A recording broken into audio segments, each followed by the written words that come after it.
एक question generally आपके syllabus से पूछा जाता है जिसमें हो सकता है ये बहुविकल्पी प्रश्न भी हो या फिर शॉर्ट आंसर टाइप क्वेश्चन में आ सकता है या बड़े क्वेश्चन में भी आ सकता है। तो उसको बताने से पहले मैं उसकी कुछ थ्योरियाँ बताना चाह रहा हूँ, एक ब्रीफ देना चाह रहा हूँ ताकि उसको आपको उसके बारे में पहले पता हो जाए कि कहाँ कौन सा फॉर्मूला लगाना है। तो वो जो टॉपिक है जिससे मैं प्रश्न लेना चाह रहा हूँ वो है मापन में त्रुटियाँ।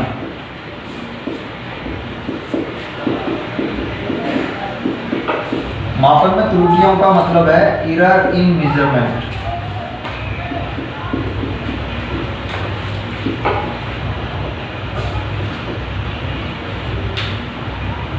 किसी भी एक्सपेरिमेंट में किस प्रकार की त्रुटियां हो सकती हैं? एब्सोल्यूट एरर, निरपेक्ष त्रुटि। दूसरा रिलेटिव एरर, सापेक्ष त्रुटि। तीसरा परसेंटेज एरर।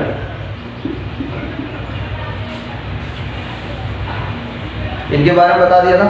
अब एक स्पेशल टाइप के थ्योरी है जिससे ज़्यादा क्वेश्चन पूछे जाते हैं। ये तो आपको बेसिक नॉलेज के लिए पता होना चाहिए।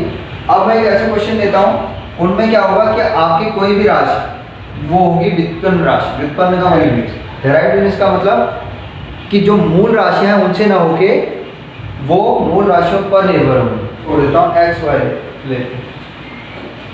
एक्स वाई क्या है? दो भौतिक राशियाँ हैं। भौतिक राशियों का मतलब फिजिकल क्वांटिटी है, दो कुछ भी हो सकती हैं। तो ये भौतिक राशियाँ हैं। अब इनके किस किस चीज़ पर निर्भर अगर कोई तीसरी राशि करती है जेड, पहली तो क्या कर सकती है? अगर मान लीजिए कोई राशि जेड है वो एक्स और वाई के जोड़ पर निर्भर कर रही है, तो उस समय हमारा कितना त्रुटि हो सकती है मापन में। दूसरा है अगर जेड x माइनस वन यानी कि दो राशियों के घटाने से बनी हुई है, तब इस राशि की बीमा क्या हो सकती है। तीसरी z अगर x और y का गुणा हो तब, और चौथी z x और y का भाग हो। और तीसरा हो सकता है, इसके अलावा पांचवी कंडीशन ये हो सकती है कि z जो है x की पावर a और y की पावर b पर निर्भर करती है। तब क्या कंडीशन, यानी कि घातांकों पर अगर निर्भर कर रही है। तो मैं जनरली इसको थ्योरी का पार्ट में बता चुका हूँ। मैं इसको सिंपली इसके फॉर्मूले के बारे में बताता हूँ। हम दर्शाएंगे कि डेल्टा z उस किसी एक z वाली राशि में मापन में त्रुटि है। अगर कंडीशन ऐसी है कि z x और y के जोड़ या घटाने पर निर्भर करता है, तो उस समय जो त्रुटि z में होगी यानी कि उसके मूल राशि में होगी वो हो जाएगी delta x plus minus delta y। इसका मतलब क्या हुआ कि जितनी त्रुटि x के मापन में होगी और जितनी त्रुटि y के मापन में होगी, और दूसरा अगर इस पर निर्भर कर रही है गुणा में या भाग में, तो क्या x और y के जोड़ या घटाने पर निर्भर कर रहा है दो राशियों को, और दूसरे में है दो राशियों के गुणा करने पर। तो इसमें क्या होता है कि जो इसकी प्रतिशत एरर है, प्रतिशत त्रुटि है, वो दोनों की प्रतिशत त्रुटि के योग के बराबर होती है। ठीक है। और तीसरा कि x z जो है x की पावर a और y की पावर b पर निर्भर कर रहा है। तो उसमें उस कंडीशन में क्या होता है कि तो डेल्टा z का जो प्रतिशत होगा वो होगा a multiplication of delta x percentage and b multiplication of delta y percentage error. आगे परसेंटेज एरर कैसे निकालते हैं ये आपको मैंने इस थ्योरी में बता दिया। एब्सोल्यूट एरर कैसे निकालते हैं कि जितनी भी आपने रीडिंग ली है उसके मीन से उसको घटाते रहते हैं, यानी कि ये डेल्टा a से दर्शाया था, a मीन और माइनस जो भी रीडिंग है आपकी पहली रीडिंग है, तो ये इसका एब्सोल्यूट एरर कहलाएगा। रिलेटिव एरर में क्या कहा था कि रिलेटिव एरर में आपके जितनी भी आपकी ये त्रुटियां आई थी उनका मीन, डेल्टा a का मीन और a का मीन ये लिया था, इन सब का मीन ले लिया था, डेल्टा a का पूरे का मीन। और उसके बाद जो उनका मीन का मतलब मान। और तीसरे परसेंटेज एरर में क्या कहा था कि delta A mean upon delta mean A mean का जो था सिंबल उसको 100 से मल्टीप्लाई करें। बस इन 3 फॉर्मूलों की सहायता से हम ऐसे क्वेश्चन करेंगे। तो मैं कोई एक क्वेश्चन इसमें ले लेता हूँ। अब जनरल कुछ एग्जाम्पल भी दे देता हूँ। एग्जाम्पल से मतलब जैसे 2 राशियों के जोड़ पर निर्भर कर रहे हैं। अगर आप देखते होंगे जब हम किसी भी वर्ग का परिमाप या आयत का परिमाप लेते हैं तो आयत का परिमाप क्या होता है? परिमाप चारों ओर का को ऐड करते हैं, यानी कि लंबाई धन चौड़ाई और इसके 2 से मल्टीप्लाई करते हैं। अब ये जो परिमाप है वो किस पर निर्भर कर रहा है? लंबाई और चौड़ाई के योग में। अगर मैं परिमाप को z लिखूं तो इसका मतलब क्या है कि इसकी जो राशि है x y इसके योग पे निर्भर कर रही है। आ रही बात समझ? ऐसी कोई और राशि हो सकती है जो घटाने पे निर्भर करती हो। दूसरी चीज, अगर मैं इसी का क्षेत्रफल लूं, यानी कि आयत का क्षेत्रफल का मतलब एरिया ऑफ रेक्टेंगल, ठीक है। अब उसमें क्या होगा? लेंथ इंटू ब्रेथ, यानी कि लंबाई गुणा चौड़ाई। तो इसका मतलब हो गया कि जो z है यानी कि क्षेत्रफल है वो x और y के मल्टीप्लिकेशन में निर्भर है। अब जितनी त्रुटि आपकी लंबाई में या y यानी कि चौड़ाई की त्रुटि में आप करेंगे उतनी ही त्रुटि आपके क्षेत्रफल की गणना में होगी या परिमाप की। ये तो जनरल आइडिया थे, कुछ और एग्जाम्पल भी हो सकते हैं और चीज़ों के लिए। बहरहाल हम किसी क्वेश्चन पे चले जाते हैं। तो क्वेश्चन इस तरीके का है, एक इस प्रकार का क्वेश्चन है जिसमें एक घन के द्रव्यमान में 3% तथा प्रत्येक भुजा के मापन में 2% त्रुटि हो तो घनत्व के मापन में अधिकतम प्रतिशत त्रुटि ज्ञात कीजिए। इसको लिख दो। प्रश्न इस प्रकार का है कि एक घन के द्रव्यमान के मापन में 3% त्रुटि और प्रत्येक भुजा के मापन में 2% त्रुटि हो तो घनत्व के मापन में अधिकतम प्रतिशत त्रुटि ज्ञात कीजिए। अब आपको सबसे पहले क्या दिया है, जो भी मैं आप प्रश्न करते तो उसमें क्या क्या चीजें आपको दी गई हैं वो पहले लेना है। आपको दिया है घन। घन से तात्पर्य क्या है? क्यूब। क्यूब क्या होता है? एक ऐसा त्रिविमीय आकृति जिसकी लंबाई चौड़ाई और ऊंचाई बराबर होती है। तो बराबर होने का मतलब, मान लीजिए मैं इसकी लंबाई a लेता हूं तो इसकी चौड़ाई भी कितनी होगी? a, और ऊंचाई भी कितनी होगी? a।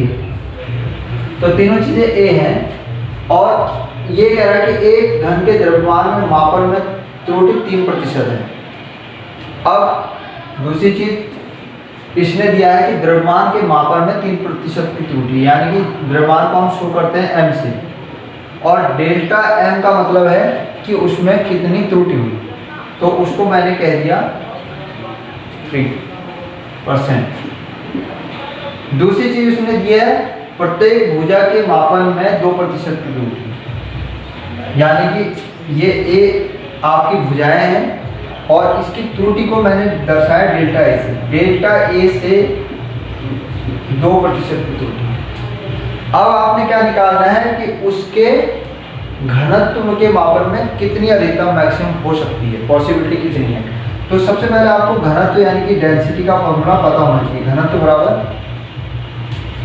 डेंसिटी इक्वल टू द्रव्यमान बटे आयतन, मास अपॉन वॉल्यूम। तो अब आप देख रहे हैं इस प्रश्न में जो डेंसिटी है या घनत्व है वो 2 राशियों के भाग पर यानी कि डिवीजन पर निर्भर कर रहा है, द्रव्यमान और आयतन पर। अब द्रव्यमान अपने आप में एक मूल राशि है, फंडामेंटल फिजिकल क्वांटिटी है, तो इसके तो बीमा आपको क्लियर पता है, केवल m पर निर्भर करेगी। अब आयतन भी क्या है, किसी और मूल राशि पर निर्भर कर सकता है। अब घन का आयतन कितना होता है?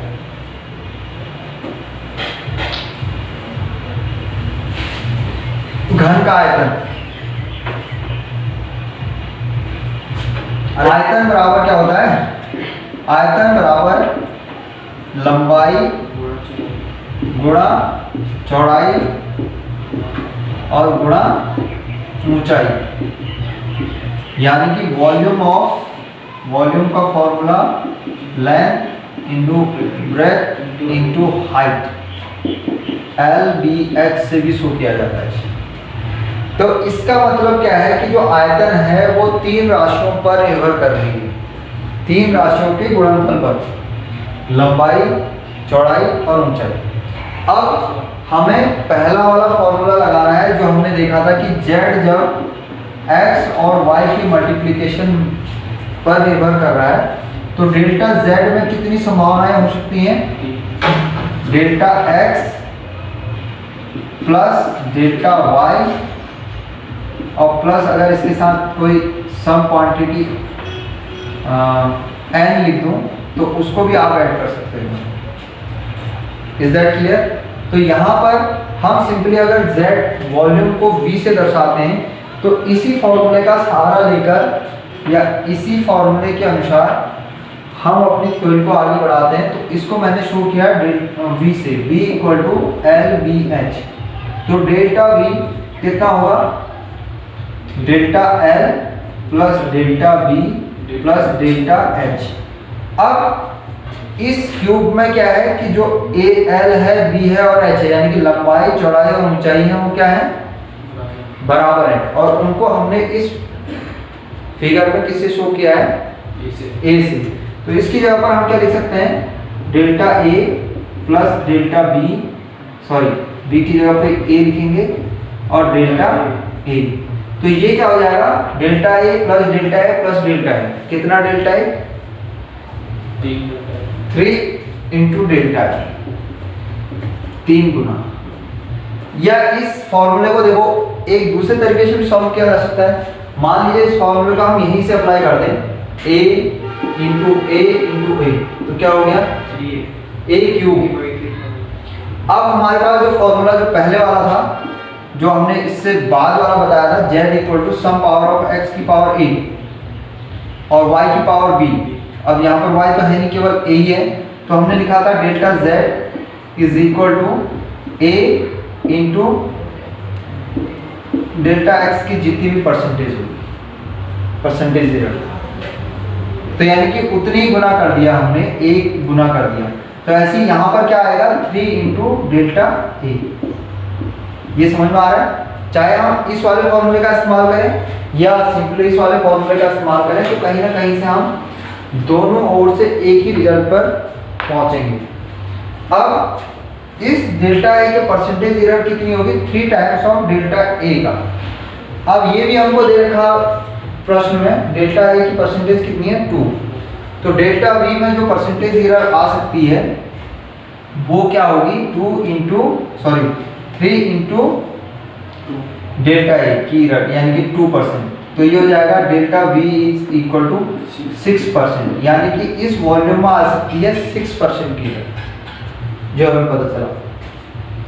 अब डेंसिटी पे वो कह रहा है कि डेंसिटी में कितनी हो सकती है। अब डेंसिटी किस पर निर्भर है, इसको अगर मैं शो करूं सिग्मा से, sigma equal to mass into volume. अब ये तीसरे टाइप का फॉर्मूला हो गया। जब हमने तीसरा कॉन्सेप्ट पढ़ा था, z equal to some x upon y, तो डेल्टा z में जो परसेंटेज एरर था वो था x, delta x plus delta y। x चाहे उसमें गुणा हो या भाग हो, सेम। तो इसका मतलब क्या है कि डेल्टा z में जो परसेंटेज एरर होगी वो डेल्टा x के बराबर, यानी कि ऊपर की राशि, और डेल्टा y नीचे की राशि, उसके योग के बराबर होगा। अब आप यहाँ क्या कर सकते हैं, इसका मतलब क्या होगा कि जो डेल्टा सिग्मा में एरर आएगी वो किसके बराबर होगी, डेल्टा m के एरर और डेल्टा v के एरर के बराबर। अब डेल्टा m की एरर कितनी है, अभी हमने कैलकुलेट किया था या उसने दिया है, डेल्टा m की एरर जो है 3%, तो ये हो जाएगी 3% प्लस डेल्टा v का हमने अभी कैलकुलेट की थी परसेंटेज एरर, ये है 6, तो ये टोटल कितनी हो गई, 9%। तो इस तरीके से आप ऐसे क्वेश्चनों को सॉल्व कर सकते हो। यहाँ पर मैंने 3 प्रकार के क्वेश्चनों को एक ही साथ सॉल्व कर लिया है। कौन कौन से आए थे इसमें फॉर्मूले? पहला आया था z इक्वल टू, जब यहाँ की बात आएगी, x इंटू वाई, उसमें हमने परसेंटेज एरर निकाली थी delta x plus delta Y. दूसरा टाइप का आया था जब z equal to X upon Y आ रहा था, जो यहाँ इस फॉर्मूले में है, उसको अभी हमने क्या किया था, delta z equal to delta x plus delta y. ये दोनों कंडीशन हो गई थी। तीसरी कंडीशन जो मैंने यहाँ पर सॉल्व करके बताई, जब z equal to some x की पावर a, तो उस कंडीशन में डेल्टा z क्या हो रहा था कि आपका a multiply percentage error of delta x। तो इस क्वेश्चन में मैंने तीनों प्रकार के एररों को सम्मिलित करने की कोशिश की है। अगर आपके क्वेश्चन में कोई भी तीनों में से कोई भी क्वेश्चन आता है तो आप इसको आसानी से सॉल्व कर सकते हैं। ठीक है।